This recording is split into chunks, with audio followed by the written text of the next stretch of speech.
It's a huge piece of machinery that melts 120 tons of snow per hour each one. And we set it up in approved locations where the folks at DEP have told us that the sewer line can handle that amount of liquid just coming right into it. I feel like I know so much about snow removal in New York City. That's the Sanitation Department's Deputy Commissioner Joshua Goodman. Thank you for giving me an education in this. I appreciate it. Anytime, of course. WNYC is supported by Wisdom Keepers, a new PBS series that explores the timeless questions of who we are and where we're going, featuring profound thinkers, mystics, and scientists, now streaming on Amazon Prime Video. Every day, WNYC is working to get closer to New York and to New Yorkers. The underwriting we get from businesses helps power our independence. Learn how your organization can join in at sponsorship.wnyc.org. Marketplace Morning Report is coming up next, and then in 10 minutes at 9 o'clock, it's the BBC NewsHour on WNYC. Let's check in with London and see what they're working on. Hello, London. Good morning, WNYC. I'm Celia Hatton. On today's NewsHour, the mother of all trade deals, India and the EU greenlight a major trade agreement after 2 decades of talks. In Iran, health workers who helped protesters are now being arrested. And the life of reggae drumming legend Sly Dunbar. That's BBC NewsHour coming up at 9 on WNYC.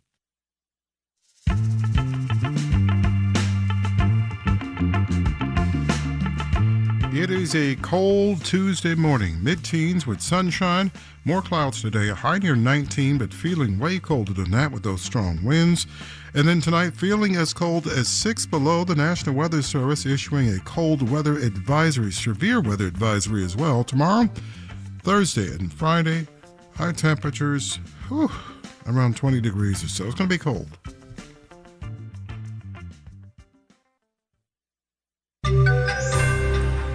Health insurance companies wake up with a headache. Marketplace Morning Report is supported by Yubico, makers of the YubiKey. YubiKey helps protect important digital applications and services. YubiKey, still undefeated, the original passkey. More at yubico.com. And by Schwab. Schwab offers investors choices like full-service wealth management, self-directed investing options, and trading on Thinkorswim. More at schwab.com. I'm David Brancaccio in Los Angeles. Stock in the health insurance company Humana is down nearly 17% in pre-market trading right now. Elevance, which does Blue Cross Blue Shield, down more than 7%. CVS down 10%. This after reports the government plans to give them just a small raise for privatized Medicare Advantage plans. Marketplace's Nancy Marshall-Genzer explains. Medicare pays big insurers like United Health Group and CVS Health to manage Medicare Advantage plans for seniors. Yesterday, the Centers for Medicare and Medicaid Services, which administers Medicare, projected a rate increase for these insurers of slightly less than 1%. The companies were expecting closer to 4 or 5%.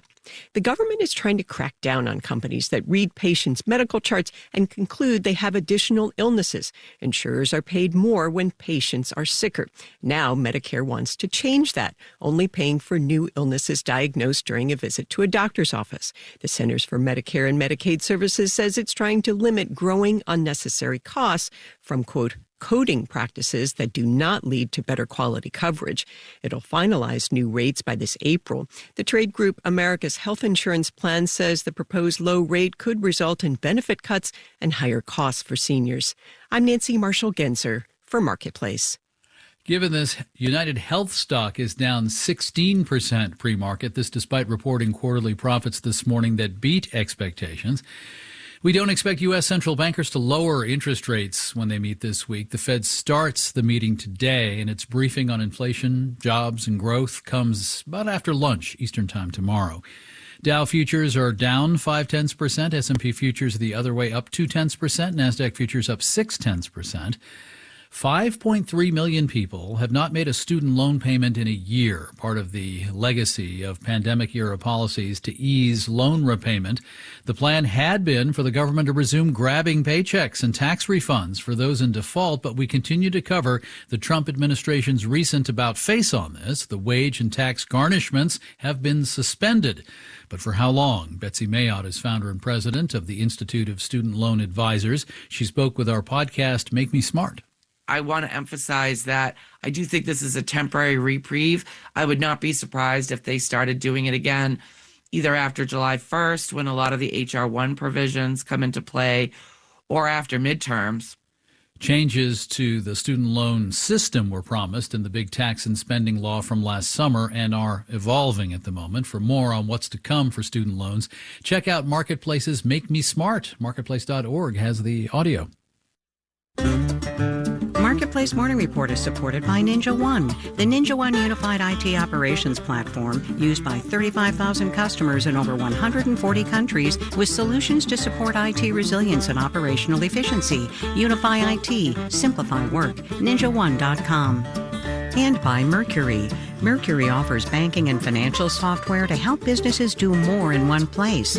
Learn more at Mercury.com. And by GEP. With GEP Key Agentic AI and GEP Smart Software, GEP is at the forefront in agentic procurement orchestration and autonomous supply chains. It's a big country with many growing zones, and even here in the dead of winter, there's planting and harvesting in what are supposed to be warmer climes, yet we have this record cold. Marketplace's Elizabeth Troval has more on farmers and the big freeze. In Mississippi, rain quickly turned into ice in many parts of the state, freezing power lines and trees, delivering a blow to the state's timber industry, says Keith Coble with Mississippi State University. What tends to happen with pine trees is when they get bent over with ice, they may break off or they may pull out of the ground, and it leads to a tree that's probably not salvageable. And you can't just replace a 12-year-old tree. You've lost 12 years worth of growth, and all you can do is clean it up and start over. In neighboring Louisiana, Mike Deliberto with Louisiana State University says even though farmers just wrapped up sugarcane harvest, they're very much concerned really by the prolonged days that we're going to have temperatures really below freezing or even below the 20s.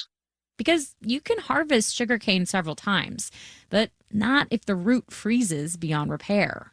Really, the underground portion of that root is really critical to next year's crop establishment. In moving west through Louisiana into Texas, we're in crawfish country. Nikki Fitzgerald with Texas A&M is keeping an eye on the mud bugs who burrow deep in the ground when it gets cold. It just, slows down production or halts it just for a few days, just briefly, but it does not overall hurt the season. She says the cold weather might actually have a positive effect on what was already looking to be a decent season for crawfish. Every time you get these cold snaps, they actually will molt, which is a good thing because when they molt, they actually grow 2 times the size they were before. But cattle cannot burrow into the ground, which is why economist David Anderson with Texas A&M says during cold snaps, cows, unlike crawfish, get smaller because they're eating food to stay warm, not to add weight. So what we typically see following a storm like this is weights come down. That can bring down beef production. Anderson says the storm also hit a lot of poultry-producing regions of the country, not just Texas. They have heaters in the chicken houses, but it costs them a lot of money to keep those chickens warm. It's an extra expense that can hurt a farmer's bottom line. I'm Elizabeth Troval for Marketplace. And is it a coincidence, or is Google listening and feeding customized ads based on private utterances? There's news that Google has agreed to pay $68 million to settle a class action suit contending the tech company recorded audio of private conversations even if people had not uttered the key words to trigger Google voice commands. It's partly about false activations of Google Assistant. No, shush, Google, I didn't ask you anything. Google's parent Alphabet admits no wrongdoing, and the company indicated it's settling to avoid the hassle and expense of a court battle.